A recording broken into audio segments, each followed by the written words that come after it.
रामपुर से बड़ी खबर। अब्दुल्ला आजम के खिलाफ एफआईआर दर्ज। पोलिंग बूथ के बाहर पुलिस कर्मियों से हुई थी बहस। पुलिस के काम को प्रभावित करने का आरोप। तो बड़ी खबर रामपुर से। अब्दुल्ला आजम के खिलाफ एफआईआर दर्ज। पोलिंग बूथ के बाहर पुलिस कर्मियों से हुई थी बहस। पुलिस के काम को प्रभावित करने का आरोप। तो बड़ी खबर आपको बता रहे, पोलिंग बूथ के बाहर पुलिस कर्मियों से अब्दुल्ला आजम की बहस हुई थी। पुलिस के काम को प्रभावित करने का आरोप अब्दुल्ला पर है और इसे लेकर एफआईआर दर्ज की गई है। तो बड़ी खबर इस वक्त की रामपुर से। तो वोटिंग के दिन का यह मामला बताया जा रहा है। 5 दिसंबर का यह मामला। युवक से भी बहस अब्दुल्ला आजम की हुई थी। उस दौरान की पहली तस्वीर आपको दिखा रहे हैं। अब्दुल्ला आजम पर एफआईआर दर्ज की गई है। दरअसल पोलिंग बूथ के बाहर पुलिसकर्मियों से भी बहस हुई थी।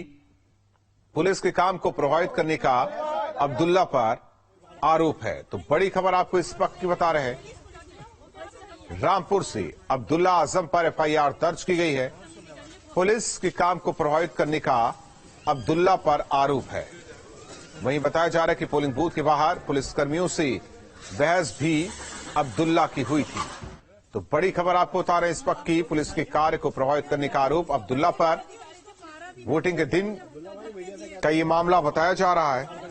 तो बड़ी खबर आपको इस वक्त की बता रहे हैं। रामपुर से अब्दुल्ला पर केस दर्ज किया गया है। अब्दुल्ला आजम पर एफआईआर दर्ज। दरअसल पुलिस के काम को प्रभावित करने का अब्दुल्ला पर आरोप है। वोटिंग वाले दिन यानी कि 5 दिसंबर का ये पूरा मामला बताया जा रहा है। एफआईआर दर्ज की गई है। तो बड़ी खबर आपको इस वक्त की बता रहे हैं। रामपुर से पोलिंग बूथ के बाहर पुलिसकर्मियों से अब्दुल्ला आजम की बहस हुई थी। पुलिस के काम को प्रभावित करने का आरोप अब्दुल्ला पर। एफआईआर की कॉपी आपको दिखा रहे हैं। देखिए, सबसे पहले न्यूज स्टेट आपको ये एफआईआर की कॉपी दिखा रहा है। कई धाराओं में केस अब्दुल्ला आजम पर दर्ज किया गया है। तो अब्दुल्ला आजम की मुश्किलें बढ़ गई। तो बड़ी खबर आपको बता रहे हैं इस वक्त की।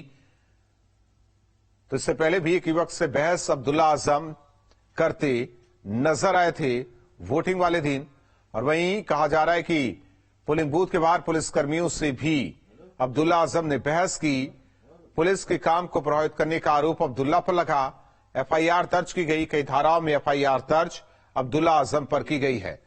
तो बड़ी खबर आपको बता रहे हैं इस वक्त की रामपुर से। तो अब्दुल्ला आजम की मुश्किलें बढ़ी।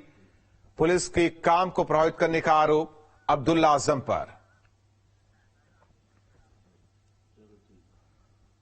रामपुर उपचुनाव से जुड़ी बड़ी खबर। रामगोपाल यादव ने चुनाव आयोग को चिट्ठी लिखी। रामपुर चुनाव को रद्द करने की मांग की है। समाजवादी पार्टी ने रामपुर में दोबारा चुनाव कराने की मांग की है। तो बड़ी खबर आपको इस वक्त बता रहे हैं। रामपुर उपचुनाव से जुड़ी बड़ी खबर।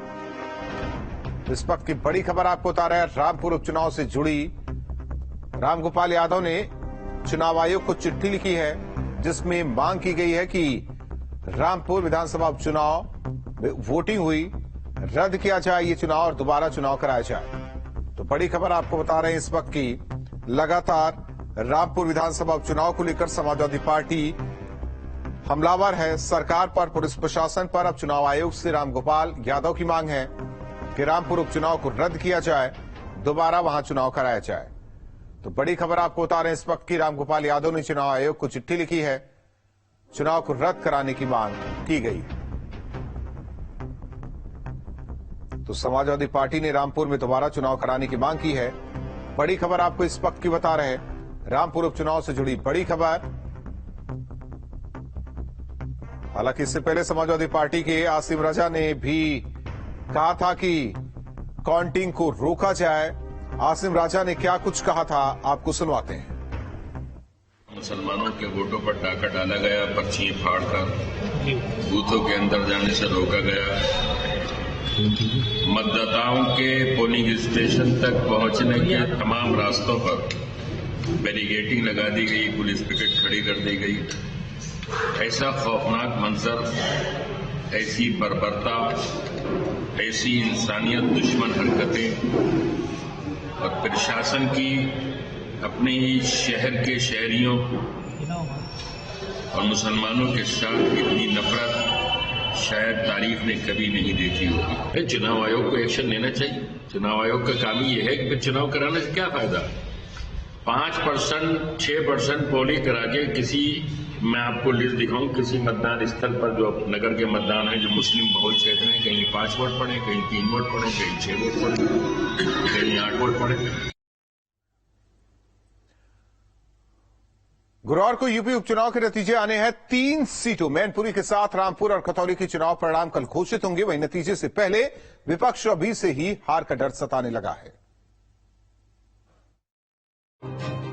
यूपी में 3 सीटों पर हुए उपचुनाव के नतीजे आने में एक दिन से भी कम समय बचा है। सभी की निगाहें उपचुनाव परिणाम पर टिकी है, लेकिन नतीजे भले ही कल आने को है, सियासत तो शुरू हो चुकी है। सभी पार्टी अपनी अपनी जीत का दावा करने में लगी है। इस बार का उपचुनाव नेता प्रतिपक्ष अखिलेश यादव के लिए सियासी प्रतिष्ठा का सवाल है, क्योंकि 2 सीट मैनपुरी रामपुर तो एक जमाने से ही समाजवादी पार्टी का गढ़ रहा है। जहां मैनपुरी से अखिलेश की पत्नी डिम्पल यादव समाजवादी की परंपरागत सीट पर उम्मीदवार है, तो वहीं रामपुर से आजम खां के विश्वास पात्र आसिफ राजा की किस्मत दांव पर लगी है। ऐसे में दोनों में से एक भी सीट पर एसपी की हार पार्टी मुखिया अखिलेश यादव के लिए किसी सियासी सदमे से कम नहीं होगा। वहीं उपचुनाव के नतीजे क्या होंगे इसका पता तो कल चलेगा, लेकिन कई हार को लेकर समाजवादी पार्टी नेताओं को डर भी सताने लगा है। तभी तो ईवीएम पर ठीकरा के साथ साथ शासन प्रशासन पर हमला का दौर जारी है। अगर लोकतंत्र पुलिस से चलाओगे आप और विपक्षी पार्टी को आप डराओगे धमकाओगे, तो ये तो आप रामपुर ने मैं देखा, मैनपुरी में तो कम से कम समाजवादी कार्यकर्ता नेता इतने मजबूत थे, रामपुर में भी लड़े, लेकिन आप जितनी पुलिस की जरूरत नहीं उससे ज्यादा पुलिस। ऐसा लग रहा है कि अब बीजेपी की सरकार और दिन रही तो हमारे आपके सब अधिकार छीन लिए जाएंगे।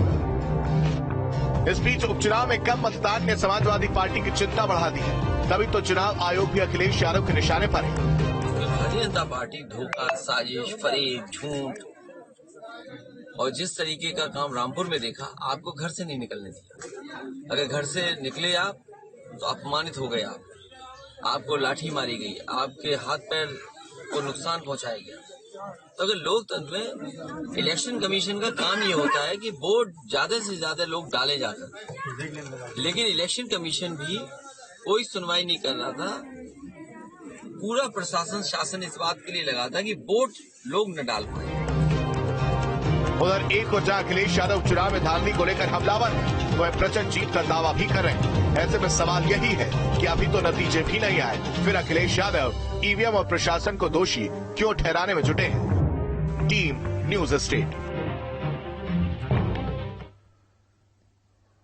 मैनपुरी उपचुनाव की कल मतगणना होनी है, जिसको लेकर प्रशासन तैयारियों में जुटा है। मतगणना स्थल का जायजा लिया न्यूज स्टेट संवाददाता ने।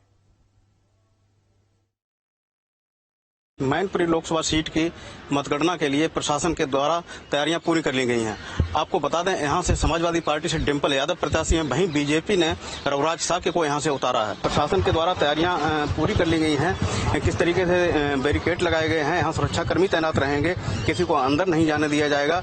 कंट्रोल रूम बनाए गए हैं। जो पंडाल जो सामने बिल्कुल जो दिखाई दे रहा है, बैरिकेडिंग दिखाई दे रही है, यहाँ पर मतगणना होगी। अब यहाँ पर जिस तरीके से भारतीय जनता पार्टी ने रघुराज साहब को उतारा, वहीं समाजवादी पार्टी से डिम्पल यादव यहाँ से प्रत्याशी हैं। दोनों ही पार्टियों ने कड़ी मेहनत इस चुनाव में की है। अब देखने वाली बात यह होगी कि जनता आखिर जीत का जो ताज है वो किसके सर पहनाती है। मनोज साख, मैनपुरी, न्यूज स्टेट, उत्तर प्रदेश।